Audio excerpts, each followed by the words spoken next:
ముందుగా దేవునికి సంబంధించిన దేవునికి వందనాలు, స్తుతులు, స్తోత్రములు, దైవజనులకు వందనాలు.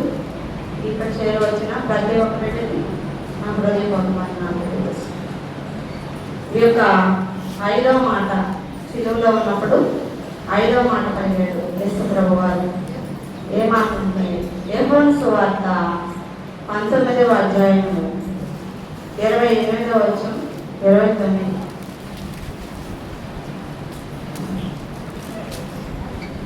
అటు తరువాత సమస్తమును అప్పటికి సమాప్తమైనది యేసు ఎరిగి లేఖనమును నెరవేరినట్లు నేను దప్పికొనుచున్నాను నేను చిరకతో నిండి ఉన్న ఒక పాత్ర అక్కడ పెట్టి ఉండిను కనుక వారు ఒక స్పంజి చిరకతో నింపి ఇస్సోపు ఉడకకు తగిలించి ఆయన నోటికి అందించిరి.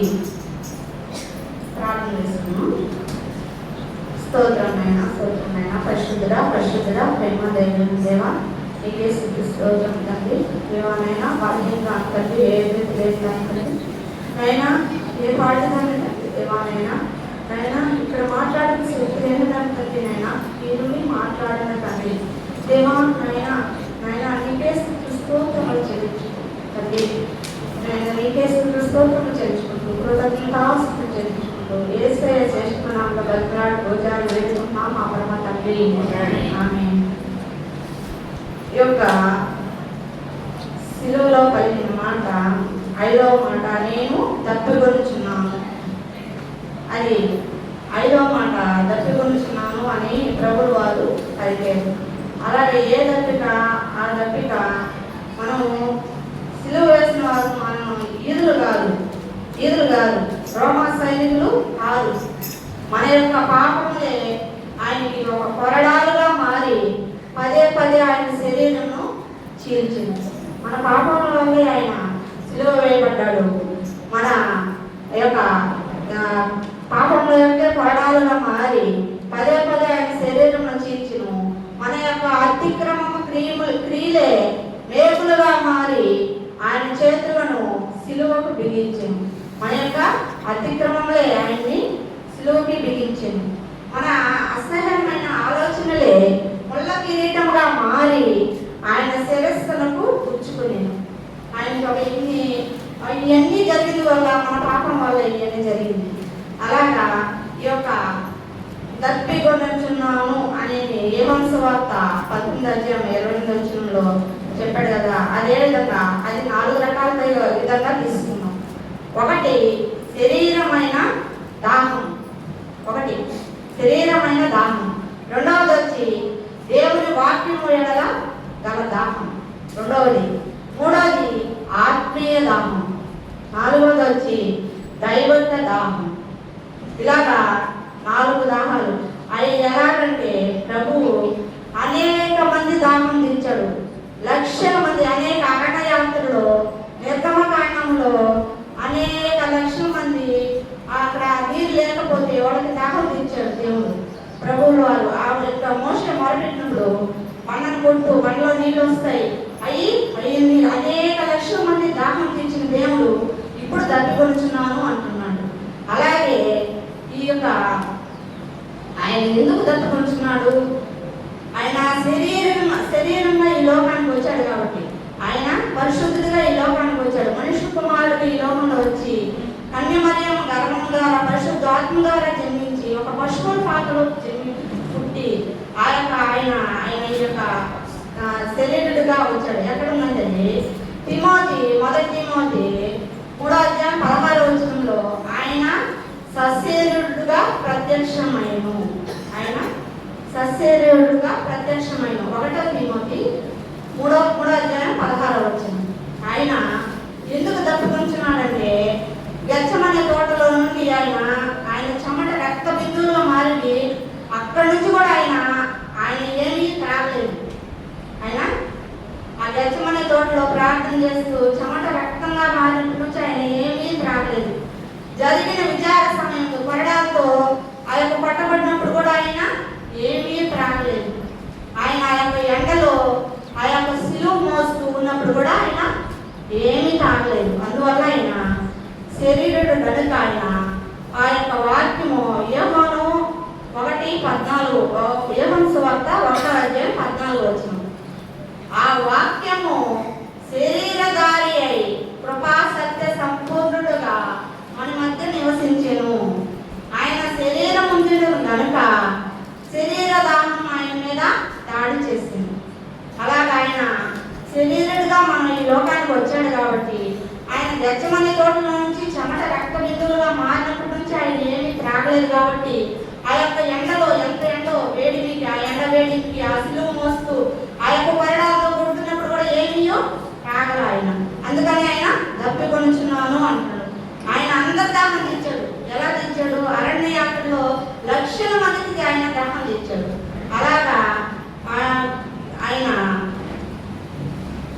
ఆదికాండము 21:19 కూడా ఆగరు కూడా ఆ యొక్క అరణ్యంలో ఏడ్చుతూ దాహానికి ఆ బిడ్డ చనిపోతాడేమో ఏడుస్తూ మొదలుపెట్టినప్పుడు ఆమె దాహం ఆ బిడ్డ దాహం కూడా తీర్చాడు. ఆగరు దాహం కూడా తీర్చాడు. అనేక అరణ్య ప్రదేశంలో అరణ్య యాత్రలో ఆ ప్రజలందరూ దాహం తీర్చిన వాడు ఇప్పుడు దేవాది దేవుడే దాహం అంటున్నాడు. అలాగా మత్తయి సువార్త 25:40 మిక్కిలి అల్పులైన నా సహోదరులలో ఒకరికి మీరు చేసింది కనుక నాకు చేసింది. మీరు అల్పులైన వారిలో ఎవరికైనా ఒక సహోదరులకి ఒకరికి మీరు చేసింది కనుక నాకు చేసింది. అలాగా యేసు ఏమని చెప్తానంటే అల్పులైన సహోదరులకి మనం కూడా చేస్తే అలాగా మనం కూడా ఆయన చేసినట్టు అంట. అలాగా మత్తయి సువార్త 10:42 మరియు శిష్యుడని ఎవడు ఈ చిన్నవారిలో ఒకరికి గిన్నెడు చన్నీళ్ళు మాత్రం త్రాగనిచ్చునో వాడు తన ఫలము పోగొట్టుకోడని మీతో నిశ్చయంగా చెప్పుచున్నాను. అక్కడ మత్తయి సువార్త 10:42 మరియు శిష్యుడని ఎవడు ఈ చిన్నవారిలో ఒకనికి గిన్నెడు చన్నీళ్ళు మాత్రం త్రాగనిచ్చునో వాడు తన ఫలము పోగొట్టుకొనడని నిశ్చయంగా మీతో చెబుతున్నాను. ఎవరైనా చిన్న బిడ్డల్లో చిన్నవారికి ఒక గిన్నెడు చన్నీళ్ళు ఇస్తే అంట అవి వారు తన ఫలం పోగొట్టుకోరంట. అలాగే దేవుడు ఈ ఒక్క వాక్యంలో చెప్తున్నాడు. కీర్తన గ్రంథం 22:15 అంటే ఏం చెప్తుంది? శరీర దాహం అంటే ఆ యొక్క ఎంతమందో దాహం అరణ్య యాత్రలో తన ప్రజల కొరకు మారానీటిని కూడా మధురంగా మార్చాడు. అనేక మంది దాహం తీర్చాడు ప్రభులు వారు. అలాగా ఆగల దాహం తీర్చాడు. అలాగా ఈ యొక్క చిన్నవాళ్ళు ఒక గిన్నెడి చన్నీళ్ళు మాత్రం ప్రార్థించిన వాడు తన పొలకు పోగొట్టుకునే నిశ్చయంగా మీకు చెప్తున్నాను. అలాగే శరీర దాహం అలాగా అయింది. దేవుని వాక్యం రెండవది దేవుని వాక్యము వెడల దాహం. దేవుని వాక్యము వెడల దాహం. దేవుని వాక్యం వెడల దాహం రెండవది. సిలువలో ఆ యొక్క వేలాడుచు వేదన అనుభవించుతున్నప్పుడు కూడా ఆయన క్రీస్తు హృదయము దేవుని వాక్యము ఎడల ఆసక్తి కలిగి నేను ఆ యొక్క సిలువలో ఆ విధంగా అంతా చివరి బొట్టు వరకు రక్తం కారుస్తూ అలాగా ఆ యొక్క చేతులకి సిలువ మాటలు కొట్టి అలాగా ముళ్ళ కిరీటం పెట్టి ఆ విధంగా ఉన్నా కానీ అంత బాధపడుచు కూడా అంత వేదన అనుభవిస్తూ కూడా అప్పుడు క్రీస్తు హృదయము ఒక దేవుని వాక్యం వెడల ఆసక్తి కలిగిందంట. ఆసక్తి కలిగిందేను. దేవుని వాక్యము నెరవేరవలనని ప్రవచనములు యావత్తు నెరవేరవలనని ఆయన దాహంలో ఎట్లా ఆయన దేవుని వాక్యం వల్ల ఆసక్తి కలిగి ఉన్నాడు. దేవుని వాక్యం వల్ల దాహము ప్రవచనములు ఆ యొక్క సిలువలో ఏలాడుచు బాధపడుచు ఆ యొక్క అనుభవించు అయినా కానీ అయినప్పటికీ దేవుని వాక్యం వల్ల ఆయన ఆసక్తి ఆ యొక్క వాక్యం నెరవేరాలి భూమి మీదకి వచ్చిన అంతే కదా ఆయన ఈ యొక్క మనిషి కుమారుడుగా వచ్చి ఈ యొక్క వాక్యము ఈ సిలువ వేసి నెరవేరాలని దేవుడు తండ్రి పంపిస్తే కదా ఆయన వచ్చింది. అలా వాక్యం నెరవేరాలని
అడుగుతున్నాడు.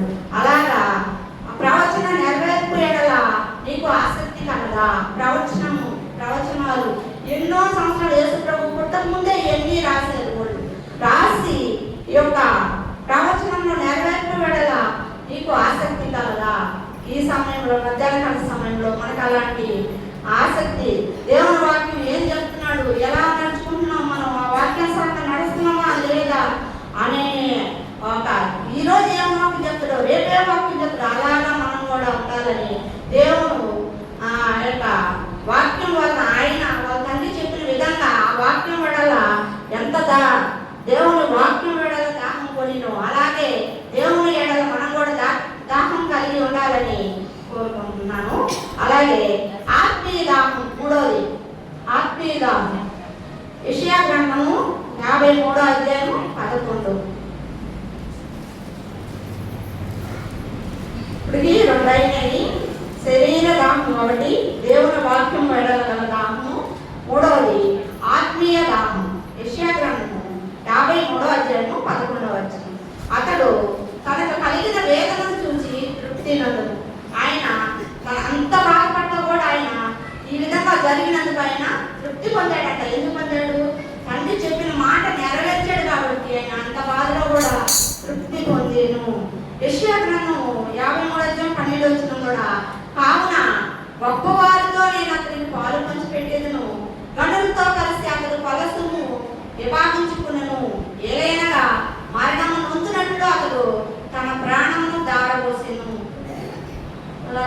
ఆయన గనులతో కలిసి అతడు పలసుము విభాగించుకోలేదంట. ఏలైనగా మరణము నొందునట్లు అతడు తన ప్రాణమును దారబోసెను. అలాగా అతిక్రమములు చేయు వారిలో ఎంచబడిన వాడని ఆయన పట్ల ఏ అతిక్రమం లేదు, ఏది లేదు. ఆయన పరిశుద్ధుల దేవుడు. కానీ అతిక్రమం చేయు వారిలో ఎంచబడిన వాడాయన. అనేకుల పాపమును భరించుచు ఆయన తిరుగుబాటు చేసిన వారిని గూర్చి విజ్ఞాపన చేసింది. ఆయన మనందరి పాపమును భరించుచు కూడా తిరుగుబాటు చేసిన వారిని గూర్చి విజ్ఞాపన చేసింది తండ్రికి. అలాగే విజ్ఞాపన చేసి మనం ఆయనను ఏర్పరచుకోలేదు కానీ ఆయనే మనల్ని ఏర్పరచుకోలేము. ఆయన మనల్ని ఏర్పరచుకోలేదు కానీ ఆయన మనల్ని ఏర్పరచుకోలేము. అన్నులుగా ఉన్నప్పుడు ఆయనను తృణీకరించి ఆయన ప్రేమను వదిలి లోకానుసారంగా నడుచుకుంది. అన్నులుగా ఉన్నప్పుడు ఆయన మనము తృణీకరించాము, ఆయన ప్రేమను వదిలి లోకానుసారంగా నడుచుకున్నాము. అలాగా ఆయన మన ఎడల దాహం కలిగిన వాడై తప్పిపోయిన గొర్రెల వలె నుండిన మనలను వెతికి వచ్చి ఆయన ఆయన ప్రేమను వదిలి అంట మనం లోకానుసారంగా నడుచుకున్నాం. ఆయన్ని మనము అన్నులుగా ఉన్నప్పుడు తృణీకరించాం. అలాగా ఆయన మన ఎడల దాహం కలిగిన వాడై ఏ ఒక్కరూ నశించుకోవడం ఇష్టం లేదు కాబట్టి దేవుడికి ఆయన మన ఎందు దాహం కలిగిన వాడై తప్పిపోయిన గొర్రెల వలె నుండిన మనలను వెతికి వచ్చాడు. తప్పిపోయిన గొర్రెల వలె మనం ఉంటే ఆయన వెతికి వచ్చాడంట. అడవులలోను రాళ్లతో నిండిన ప్రాంతంలోనూ దాహంతో నడుచుతూ వచ్చింది ఆయన. చికట గల దొంగ ఊపిల నుండి లేవనెత్తి బండ మీద మన పాదములను స్థిరపరిచి. చికట గల దొంగ ఊపి అది మామూలుగా ఉంటుంది కానీ దిగితే అదంతా ఏం లే చనిపోయేలాగా అట్లాంటి స్థితిలో కూడా దేవుడు మన యొక్క పాదములను స్థిరపరిచి బండ మీద జిగట గల దొంగ ఊపిలో నుండి లేవనెత్తి బండ మీద మన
ఈ లోకాన్ని. అలాగే దైవిక దాహం, ఆత్మీయ దాహం. ఇలాగ మనము ఆయన కుమారుని కుమార్తె ఇప్పుడు కూడా కన్నీరు కారుస్తూ ఆయన వేగంలో, ఆయన బాధల్లో, ఆయన శివర్షణాల్లో కూడా కుమారుడా కుమార్తె నా దగ్గరికి రమ్ము, మీ హృదయం నాకు ఇవ్వండి. అప్పుడు ఆయన సంపూర్ణంగా సమర్పించుకుంటే ఆయన యొక్క దాహం తీర్చిన వారిని మనం ఉంటాం. అలాగా దైవిక దాహం. నాలుగోది దేవుని బిడ్డ యేసు తప్పికొన్న వాడై కార్చిన రక్తం కూడా దాహం కలదే. ఆయన కార్చిన రక్తం కూడా దాహం కలదే. ఆ దాహము గల రక్తము ద్వారా కడుగుబడిన నీకు నిశ్చయముగా ఆత్మీయ దాహం పడ్డవాళ్ళు. ఆయన రక్తం కార్చిన రక్తము దాహం కొనిను. ఆ దాహము ద్వారా కడగబడిన మనము నిశ్చయంగా ఆత్మీయ దాహం పడవాలంట. మనందరికీ ఒక ఆత్మీయ దాహం కొట్టాలంట. ఆత్మీయ దాహం లేని ఎడల నీవు పొందిన రక్షణ అనుమానాస్పదమే. అది లేని ఎడల నువ్వు ఆత్మీయ దాహం లేని ఎడల నీవు పొందిన రక్షణ అనుమానాస్పదమే. దాహము గల క్రీస్తు రక్తము నీలో నుండి నిన్ను బలవంతము చేయనిమ్ము.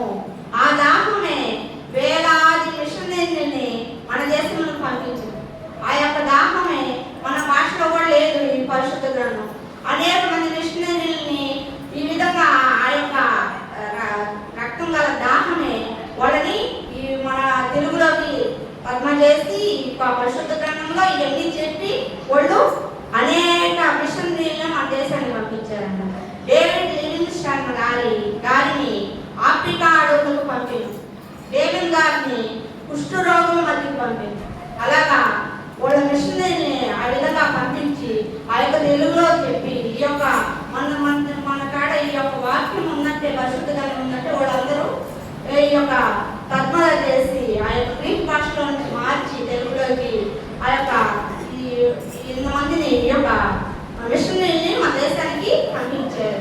అలాగా ఇంకనూ క్రీస్తు రక్తం ద్వారా విమోచింపబడని కోట్ల కొలది ప్రజలు ఉన్నారు కదా, కోట్ల కొలది ప్రజలు ఉన్నారు. ఇంకా తెలియని వాళ్ళకి మన వారికి మన రక్షణ పడి ఉండకుండా అనేక మందికి తెలపాలంట.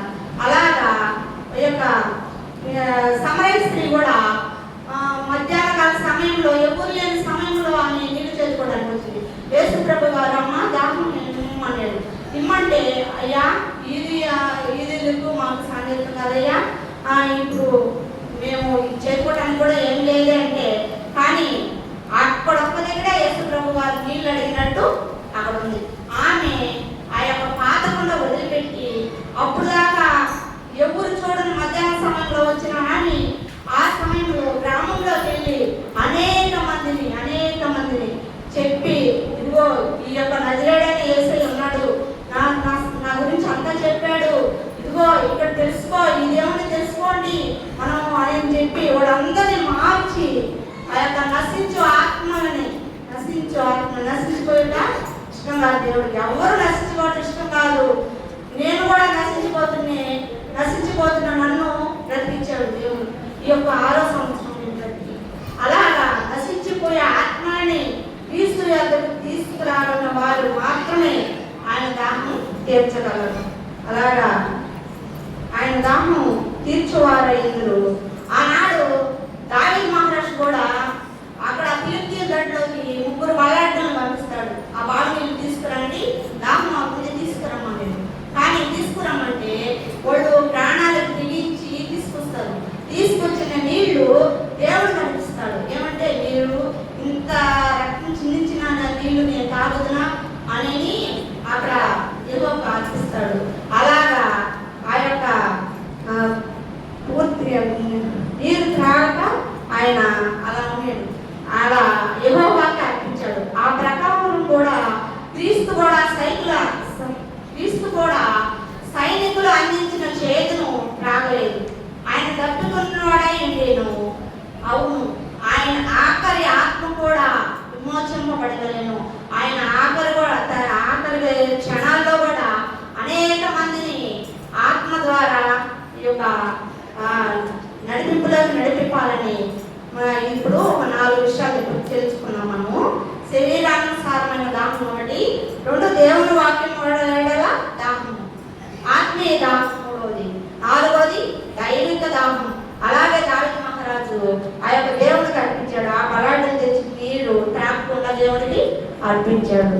అలాగా మనం కూడా అనేక మందికి దేవుడు తెలియని ప్రతి ఒక్కరిని మార్చి మనల్ని బట్టి మనము ఈ వాక్యం చెప్పింది విని వచ్చేలాగా సహాయం చెప్పి ఒక చిన్న మాటలు దేవుడు దీవించి ఆశీర్వదించును గాక. ఆమేన్.